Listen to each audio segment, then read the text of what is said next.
He was a companion. He fought in Badr. He prayed behind the Prophet.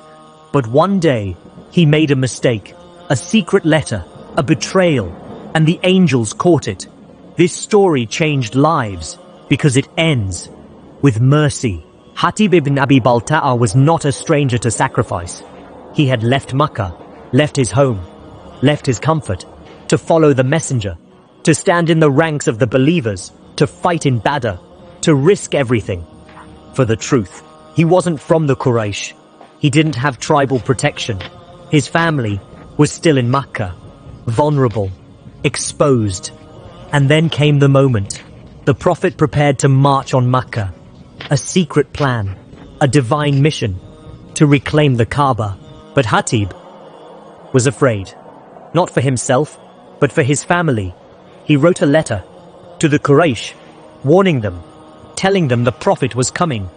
He gave it to a woman, and she rode out of Medina, carrying the message, carrying the mistake. But Allah sent Jibreel. The Prophet called Ali and Zubair. He said, "Go to such and such place. You will find a woman. She has a letter. Take it from her." They rode. They found her. They demanded the letter. She denied it. They searched. Nothing. Ali said, "By Allah, the Prophet does not lie. Give us the letter, or we will search you." She hesitated. Then she pulled it out, hidden in her hair, wrapped in cloth. They returned, and the Prophet read it. It was Hatib, his handwriting, his seal. Umar ibn al-Khattab stood up. His face was burning. He said, "O Messenger of Allah, let me strike his neck. He has betrayed us." But the Prophet paused. He looked at Hatib. He said, "What is this, O Hatib?" Hatib lowered his head. His voice trembled. He said, "O Messenger of Allah, I did not do this out of disbelief. I did not betray the deen. I did it because I have no tribe in Makkah. And I feared for my family. I hoped that by sending this letter, they would protect them." The Prophet listened. He didn't interrupt. He didn't accuse. Then he said, "He has spoken the truth." Umar was stunned. The companions were silent. And the Prophet said, "Indeed, he fought in Badr, and Allah may have looked at the people of Badr and said, 'Do as you wish, for I have forgiven you.'" And Hatib was forgiven. No punishment, no exile, no shame, just mercy.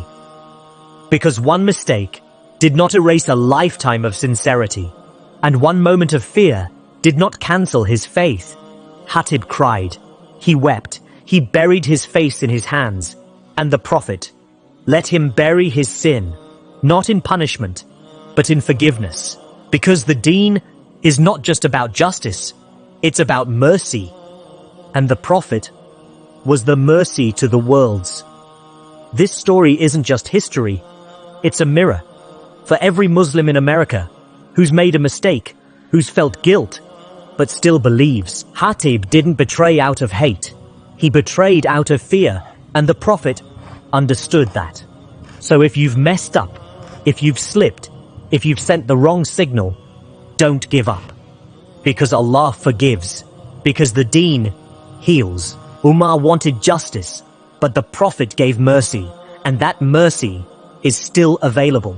So when you feel ashamed, when you feel like you've buried your own soul, remember Hatib. He buried his sin, and Allah raised his rank, because sincerity outweighs error, and dua outweighs guilt. So raise your hands, even if they're trembling, even if they're stained, even if you think you're not worthy, because Allah is worthy of forgiving you, and the Prophet is worthy of defending you. He sent a secret letter, and the angels caught it, but the Prophet caught his sincerity.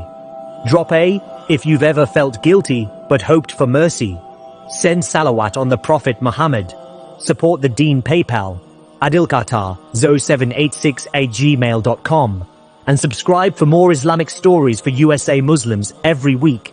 Because one mistake doesn't define you, but one moment of mercy can save you.